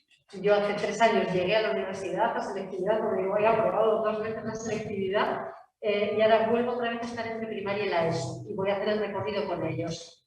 En infantil y en primaria creo que es algo que está como muy ya trabajado, muy palabra más fea, muy naturalizado, que haya niños diferentes, niños diversos, alumnado de todo, y no hay problemas. El currículum es totalmente diferente. Tienes un tema y estás X tiempo con ese tema y puedes hacer 1000 adaptaciones diferentes. Conforme avanzan los cursos, el currículum se complica. El miedo del profesor a no puedo bajar el nivel, ese nivel que no nos dejan bajar, porque hay que cumplir con el currículum, y entonces aquí viene tengo que evaluar con un examen, tengo que evaluar con un trabajo escrito, con faltas, etcétera, etcétera. Entonces, cuando la discapacidad o la dificultad es cognitiva, es donde viene la dificultad. Es difícil, sí. Son muchas cosas, pero te voy a preguntar, y yo creo que con esa terminamos, con esa pregunta, y esa pregunta que te voy a hacer ahora, Cristina, si alguna de vosotros también quiere responder, sentiros libre para poder responderla, porque yo creo que también está en una de las partes de la clave, ¿no? Como conclusión a lo mejor de la mesa. Y sí que te voy a preguntar por los miedos. Tú ya lo has avanzado en tu respuesta, sí, claramente, pero considero que bueno, que nos deis algunas pistas de lo que consideráis, vosotros que estáis sobre terreno, lo importante, miedos. ¿Qué miedos todavía atenazan a buena parte de la comunidad educativa en relación a apostar por una educación inclusiva? Pues muchos miedos, y además en las tres partes que conforman la comunidad educativa. O sea, está el miedo del profesorado, que es un miedo a no llegar, a equivocarse, a fallar, a que no llegan a este alumnado. Y además es que hay una cosa que yo siempre digo, y nos incluimos al equipo de educación. Este alumnado nos hace cuestionar permanentemente, porque efectivamente no llegamos de la forma en la que habíamos llegado hasta ahora, a ese abanico tan grande que he dicho antes de lo que entendíamos por normalidad. Nos sacan de la zona de confort permanentemente. Entonces, eso es un miedo a todo. Luego también hay otro miedo a que el profesorado, hasta hace poco, estabas en tu clase, dabas tu clase de forma más o menos magistral, por desgracia sigue habiendo demasiadas clases magistrales, y ya está. Ahora entramos en las clases, entramos más personas en las clases, que damos apoyo, que observamos al profesor, y muchas veces están las inseguridades de cada persona, que se pueden sentir cuestionados cuando tú le dices, es que este examen no sirve para esta persona, o esta explicación oral solamente no sirve, se siente cuestionado. Y ahí es donde, primero, creo que falta formación, y segundo, falta experiencia en este sentido de normalizarlo, y creo que entre los cambios de palabras que tenía que ver es las consultorías, que no fuéramos el apoyo, sino que estuviéramos dentro de las aulas formando una consultoría, especializarnos en una etapa, no saltar de una etapa a otra en una jornada laboral. O sea, yo ahora estoy en primaria, luego me voy a bachillerato, luego me voy a secundaria. No somos especialistas en biología de secundaria, entonces creo que tendríamos que formarnos más y especializarnos en ese sentido. Y centrarnos en una etapa y estar dentro de ese aula con esas personas. Pero los miedos son sobre todo falta de tiempo, mucha falta de tiempo, y ya no de recursos, que creo que también, y lo digo, sigo diciendo que me considero una privilegiada donde estoy, pero organizar esos recursos, porque no hay flexibilidad de tiempo, porque al final nos apremian los exámenes, las evaluaciones, las notas, etc. Entonces, bueno, creo, no sé si estáis de acuerdo, pero... No sé si queréis comentar algo más a esa pregunta, y tú, Ana Isabel, porque íbamos cerrando, ¿no?, a la parte de los miedos. No sé cómo lo veis vosotros, los miedos. Sí, yo comparto lo que ha dicho Cristina. Son esos miedos, y una cosa que también yo había pensado y que comparto con vosotras es la visibilidad. Por eso también esta jornada es importante. Lo que no se ve, no lo conoces realmente. También pasa con estos alumnos o con las enfermedades mentales. Tú tienes una enfermedad física y se ve. La enfermedad mental no, y se asusta. Y esto pasa igual. Tú eres ciego y todo el mundo te facilita poder leer el braille, pero tienes esta discapacidad para la lectoescritura y no es un problema porque nadie lo ve. Entonces, es verdad que hay que darle visibilidad para poder normalizar en el sector, entre comillas, no sé cómo decir la palabra, ¿no? Que esto tiene que estar... De hecho, yo, por ejemplo, y acabo con esto, cuando empecé a leer de que iba todo esto de lectura fácil, dije, lectura fácil, ¿cómo adaptamos los contenidos que se están dando? ¿Cómo va cambiando toda la accesibilidad de lectura fácil desde infantil hasta bachillerato? Yo busco libros de lectura fácil para niños de secundaria, de primero de la ESO, y aún te vas a librerías y te dan libros de infantil. No se entiende muchas veces en determinados contextos o entornos qué es lectura fácil. Te dan libros y además es que luego te encuentras con la realidad de los niños, que es el niño de segundo de la ESO no quiere un libro con dibujitos infantiles. Quiere, a ser posible, el mismo libro que sus compañeros, porque esa es la otra gran dificultad. Ellos quieren que todo sea lo más parecido posible al resto de sus compañeros. Yo creo que hay una gran victoria, y lo digo y aplaudo a mi colega desde aquí, y es que en muchas ocasiones, de hecho ayer ocurrió, el examen que se preparó adaptado para determinados alumnos se hizo a toda la clase. Porque los contenidos son exactamente los mismos, pero las preguntas son fáciles. Llegaban todos, pero no solamente el alumno con TEA, sino el alumno con dislexia, porque la letra estaba de determinada manera. Había imágenes a color, porque son más visuales, que hay muchos que digo, vale, a color sale más caro. Pon el mapa en la pantalla digital todo el tiempo del examen, que lo estén viendo permanentemente, porque además han estudiado ese mapa, no el que has puesto en el examen. Entonces, todo ese tipo de accesibilidad hace que nuestro alumnado se sienta igual, exactamente igual. Yo tengo alumnos que cada vez que les entregas algo hacen así, miran y dicen, es igual que los demás. Entonces, esa es una gran dificultad, intentar pasar desapercibida. Yo intento ser invisible, si no me necesitan me voy apartando. Y de hecho medio te echan, porque te ya lo he explicado, vete a ayudar a otros, como no quiere significarse. Y a veces lo significamos sentándonos al lado. Y luego el otro miedo son las familias. Que ellos quieren que sus hijos sean como los demás, y muchas veces se agarran a lo más visible de cara a la sociedad, que son las notas. Entonces, sobre todo que mi hijo saque buenas notas para que no se aleje del resto de compañeros. Entonces, a lo mejor nos estamos equivocando siguiendo con este sistema de notas que solamente evalúa al final del examen. Y un examen escrito. Un examen escrito, ya. Yo más que de miedos hablaría de barreras actitudinales. Yo creo que la actitud tanto del profesorado como del resto de padres, y no solo de los padres de los niños con discapacidad, sino de los padres de los niños sin discapacidad. O sea, yo creo que la actitud es la barrera de entrada, y la falta de conocimiento o el conocimiento. O sea, yo creo que hay un modelo sociocultural en el que se piensa que estos niños no pueden, que tal, ¿no? Entonces ya hay como un juicio hecho de que no van a poder, de que van a retrasar a la clase, etcétera. Eso genera dificultades y creo que además se conoce lo malo, es decir, se conoce cuando las cosas no van bien o cuando no hay recursos o cuando se fracasa.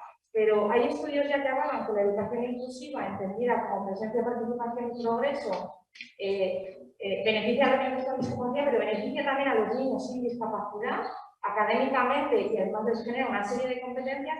Y creo que todo eso está invisibilizado. O sea, siempre sale lo malo, pero no sale el que sabemos que la educación inclusiva es una educación excelente y de calidad, y no está reconocido. Generalmente las familias piensan que es el niño que van a tener en clase que va a generar problemas, dificultades y que encima va a retrasar a mi hijo y mi hijo va a tener mayores dificultades académicas, ¿no? Y lo que ha comentado Cristina, pues que cuando se hace el examen igual para todos y a todos les beneficia, pues es así. Entonces creo que también hay una asignatura pendiente ahí de que realmente se conozca qué es la verdadera educación inclusiva y qué beneficios tiene para todos. Es una clave. Simplemente porque me entusiasma lo que decís, y yo por conectarlo con esto y por lo que antes de traerlo al tema del gobierno abierto, realmente lo que estáis diciendo al final, yo también desde otra perspectiva en la universidad, yo también he tenido estudiantes con situaciones diferentes. Yo creo que hay una palabra clave, que es la de experimentar, ¿no? La de no tener miedo a experimentar, a la innovación, a realmente explorar nuevos caminos, que de eso va el gobierno abierto también. No, de hecho, estaba mientras hablaba ahí, ¿no? Abría una de las guías donde se habla de co-creación. Al final, innovar es preguntarle a las personas con las que estás construyendo algo qué es lo que necesitan, así de fácil, ¿no? Y en nuestro caso, pues los estudiantes, preguntarles a ellos qué necesitáis. Y esto a veces se nos olvida. Y eso es un arma que podemos utilizar, o un instrumento que podemos utilizar, desde luego en el ámbito educativo, pero también en otros ámbitos de la administración pública, ¿no? Y la verdad es que, en fin, me ha gustado mucho escucharlo, ¿no? Y de alguna forma, pues percibir que efectivamente tenemos ahí mucho camino sin duda por recorrer, pero también hay mucho camino que se ha recorrido, ¿no? Y hay que destacarlo porque los últimos años se tiene un esfuerzo muy importante y desde luego estamos en un punto que nos va a permitir desde debates como este pues llegar a conseguir metas que hasta ahora pues eran impensables. Sí. Me ha encantado lo que has dicho, porque en la última formación que dimos siempre se lo decimos a todos los compañeros y compañeras, es no des por hecho que siempre va a necesitar determinado alumno un examen con la letra más grande, con cierto margen y con a doble cara. No, pregúntale. ¿Quieres que te lo pregunte oral? ¿Qué necesitas para este examen? ¿Qué necesitas para este tema? ¿Quieres que te lo mande por correo en lugar de dártelo en fotocopia? Eso lo hacemos mucho. Mira, en lo de la pandemia, es verdad, es por no decir gracias a la pandemia, porque a la pandemia no tenemos que agradecer nada, pero por culpa de la pandemia empezamos a enviar todo por correo, online, y eso lo hemos mantenido. O sea, muy pocas veces ya damos un tema adaptado en clase delante del resto de alumnos. Lo enviamos por correo. Entonces, cada vez se sienten, toman apuntes como los demás, están todas esas cosas y preguntarle, ¿necesitas que te lo manden? ¿Te llega bien con esto o necesitas que te haga se sienten, además es que forma parte de su autodeterminación y de la elección y de todo esto que tenemos que trabajar con ellos. Bueno, camino muy bien recorrido y ojalá sigamos así. Sí. Bueno, muchas gracias a todas y a todos. Yo es que leo mal últimamente, con el COVID me ha aumentado la vista y entonces no soy capaz de leer bien pues, las observaciones y reflexiones que estáis poniendo en el chat. Voy a levantarme y voy a leerla directamente porque no veo. Entonces, en fin. Entonces, os leo algunas de las reflexiones que hacen y si queréis las compartimos y las analizamos, ¿vale? Nos comentan que la educación inclusiva es mucho más que la dotación de recursos. Eso obviamente lo hemos dicho aquí, ¿no? Teresa, vosotros habéis hablado de que eso mucho más, pero que es importante. Facilita. Simplemente el tener esos recursos facilita. pero evidentemente hace falta una concienciación y una formación. Digamos que la formación te ayuda a concienciarte y los recursos te ayudan a poder llevar esa concienciación hacia adelante. Muchas gracias. Y luego nos dice, yo creo que eso va a algún comentario que has hecho, Cristina. Nos dicen, José Luis de Chiapas, el alumno corresponde la responsabilidad al tutor-profesor, no del especialista. Es el profesor el que tiene que conocer cómo llegar a todos los alumnos y alumnas. Sí, totalmente. A ver, estoy de acuerdo, pero creo que una sola persona es que se siente muchas veces desbordada. Entonces, estoy de acuerdo. Muchas veces los profesores, quizá por falta de tiempo y de conocimiento, delegan en las personas del equipo de orientación muchas tareas que les corresponderían a ellos. Creo que es un trabajo común. O sea, ni de él ni nuestro. Creo que el trabajo en común es clave para todo esto. Y para eso se necesita flexibilidad, tiempo para organizarnos, para coordinarnos. Cuando ya hay muchas cosas hechas, va fluido. O sea, los comienzos en el colegio Montserrat no tienen nada que ver con ahora, que te metes y ya hay 1000 cosas hechas y 1000 cosas que ya te vas conociendo y vas hablando y vas manejando mucho mejor, pero sí, de acuerdo. Muchas gracias. Y vamos a ver, si las evaluaciones se hicieran para determinar los recursos que necesita el alumno para alcanzar su máximo desarrollo, en lugar de para etiquetarlo en unas limitaciones, se avanzaría en la educación inclusiva. Inés, ¿nosotros? Bueno, a mí es que etiquetar a un alumnado, si la etiqueta sirve para dotarle de recursos necesarios para avanzar, simplemente que sea para eso. El resto, bueno, a ver, las etiquetas están bien para eso, simplemente, porque si no la tienes, a lo mejor entonces no tenemos ese recurso. O sea, tampoco, no hay que defenestrar las etiquetas. Tienen que estar, porque si no hay alumnos que no sabes cómo ayudarles ni qué recursos dotar para ello. Pues bueno, no sé, es una pregunta un poco... Bueno, a lo mejor es un diagnóstico, ¿no? Sí. Diagnosticar y no estamos etiquetando. Claro, pero bueno, por eso, que no utilizan tampoco esa palabra. O sea, es que es el diagnóstico, pero el diagnóstico tiene que estar. Claro. Luego también hay muchas personas sin diagnóstico.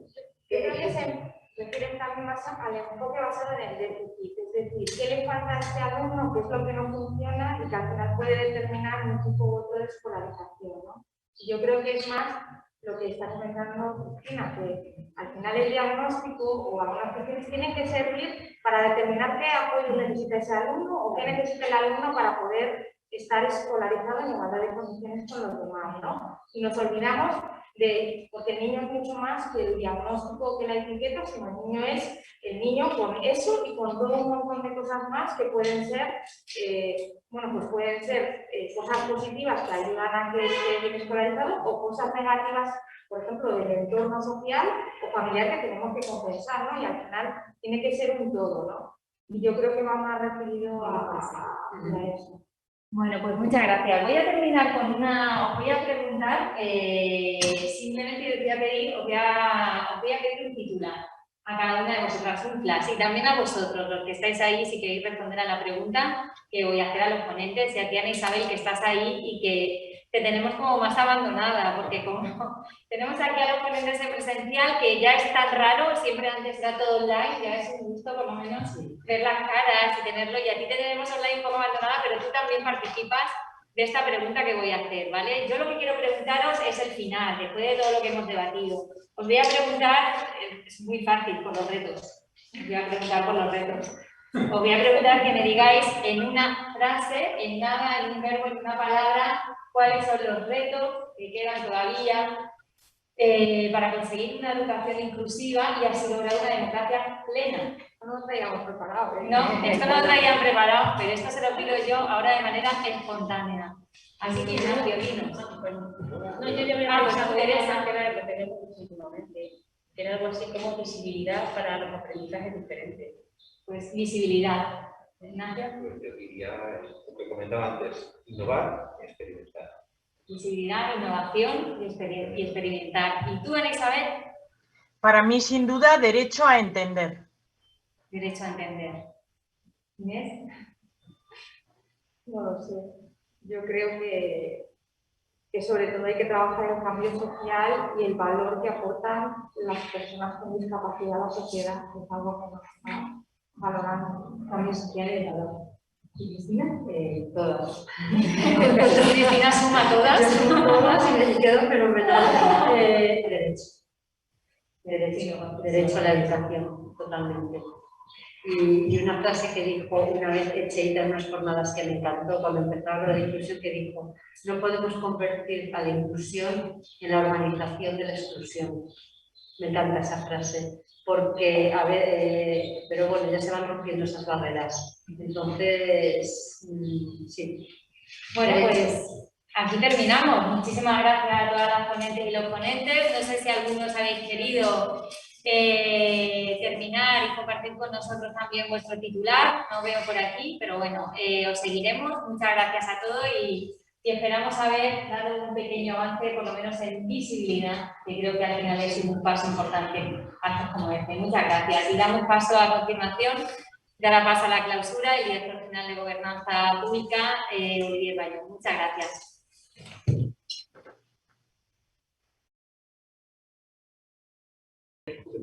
Pues muchas gracias a todos y a todas por esta magnífica jornada, donde además de poder presentar estos materiales magníficos, que van a ser un elemento pedagógico muy importante para el gobierno abierto, los centros educativos y también en el conjunto de la sociedad. La verdad que esta jornada también nos deja una tertulia, en la cual han participado Ignacio, Teresa, Isabel, Inés y Cristina, muy bien conducida por Juanes. María, muchas gracias. Ha sido un día fantástico.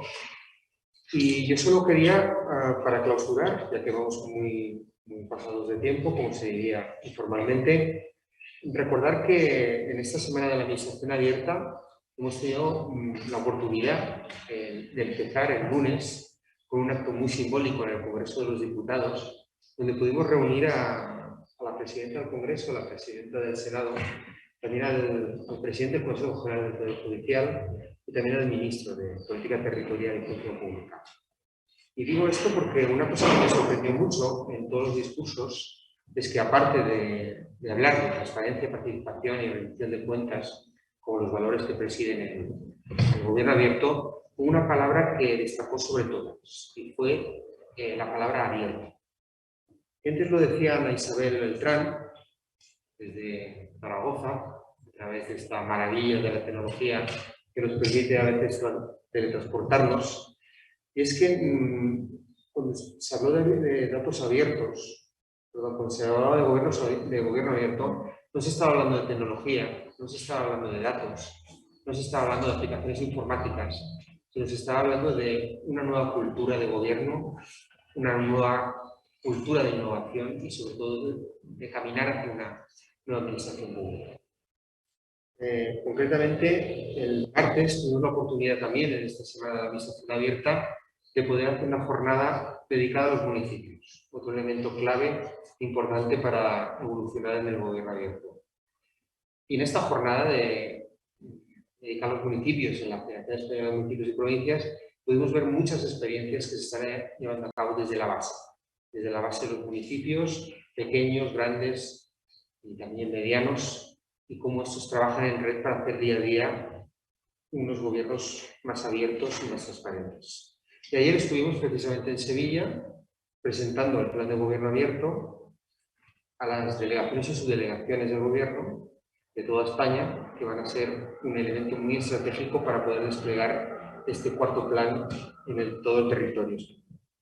Mañana tendremos un taller con periodistas en el INAP, donde vamos a intentar sacar, consensuar un documento, un decálogo, para poder hacer que la comunicación del gobierno abierto sea más eficaz y eficiente. Y hoy hemos hecho un acto muy importante, una alianza que recoge también el nombre de la organización que firma a nivel internacional estas jornadas de la Semana de Administración Abierta. A nivel internacional se llama la Alianza del Gobierno Abierto, donde están implicados 78 países y 78 gobiernos locales y regionales. Y hoy hacemos una alianza también muy importante, que es la alianza entre el gobierno abierto con el tercer sector. Y para nosotros es tan importante lo internacional como lo nacional, lo regional, lo local, y también es muy importante el tercer sector, que es una alianza que nos va a permitir avanzar. Antes decía la vicepresidenta de la plataforma del tercer sector, Asunción Montero, algo que me ha hecho reflexionar en los momentos que estamos viviendo. Todos sabemos que el COVID nos ha dejado secuelas o retos. A mí me gusta más hablar de retos. Muchos hemos perdido algún ser querido y muchos estamos viviendo y vamos a vivir cambios. Cambios en las administraciones, en las organizaciones. En la plataforma del tercer sector seguro que como directiva debe tener esta demanda de mejora a la nueva situación que estamos viviendo, y mejoras que van a pasar por nuevos procedimientos tecnológicos, nuevas formas de relacionarnos, de cómo, sobre todo, afrontar lo más grave de este momento que estamos viviendo, que son los graves problemas sociales que ha abarcado esta situación, donde si ya había desigualdades en este país, habrán aumentado de forma muy exponencial, y creo que entre todos tenemos este reto de tirar adelante esta nueva situación. Yo creo que contamos con herramientas muy poderosas. Yo que vengo del Ministerio de Sanidad hace unos meses con el ministro Illa, algo que todo el mundo le negaba se está produciendo, y es una vacunación masiva que va a crear confianza y va a permitir que tengamos otro escenario a partir de unos meses. Tenemos también otra herramienta muy poderosa, que son los fondos europeos, que representa una movilización de recursos más importante incluso de después de la Segunda Guerra Mundial.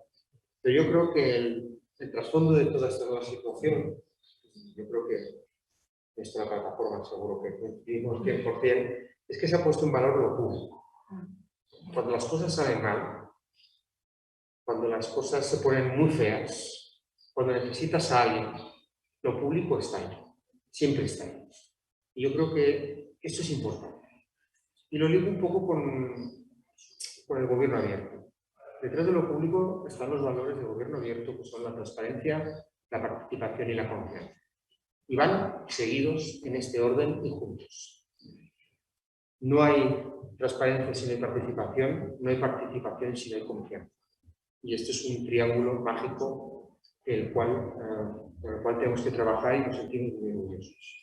Yo creo que acciones como esta, la de hoy, la alianza entre el gobierno abierto y el tercer sector, son una prueba de esta complicidad, de esta solidaridad que vamos a necesitar para afrontar los nuevos retos. Detrás de este ruido que estamos viviendo, no solo en las redes y en el día a día, yo creo que hace falta más elementos para luchar contra la crisis. Yo creo que todos tenemos muy presente la anterior crisis. Yo creo que una de las lecciones que se sacaron de la anterior crisis es que la AAA no funciona. Se hablaba mucho de la AAA, se hablaba mucho de muchos elementos macroeconómicos, pero la AAA, austeridad, no funciona. Yo creo que en esta crisis vamos a poner por delante a las personas en la vida. Vamos a contar con la complicidad, la solidaridad y el consenso de ir más allá del ruido para poder hacer cosas diferentes que nos ayuden a superar este momento. Yo creo que acciones como esta, en la cual vamos a contribuir a esos valores que necesitamos para esta nueva etapa, complicidad, solidaridad y consenso, se ven muy bien en estas guías de educación que hoy hemos presentado y que se han editado en formato de lectura fácil y que también nos han expuesto las personas que me han precedido en esta clausura. Yo creo que también vamos a tener otros elementos, como el plan de comunicación de gobierno abierto, aprobado por el Foro de Gobierno Abierto, que también van a ser un grano de arena, un cubo, ¿no? Un cubo, yo creo que es bastante grande esta implicación. Javier Vázquez lo decía en la inauguración y hablaba de las guías educativas de gobierno abierto. Había una niña que tenía encomendada una misión, Ignacio, que también ha citado antes, tenía una misión de crear una escuela nueva de gobierno abierto. Una escuela transparente y participativa, Y yo creo que entre todos, los que la sociedad civil, las instituciones de todos los niveles, vamos a ayudar sobre todo para que haya más niños que a través de sus ojos puedan construir este mundo nuevo que necesitamos. Sobre todo más justo, más solidario y con mucha justicia social. Muchas gracias por vuestra labor pedagógica, por vuestro día a día, por estar ahí. Y me encanta esta alianza que tenemos y que yo creo que va a tener mucho futuro. Muchas gracias. Muchas gracias.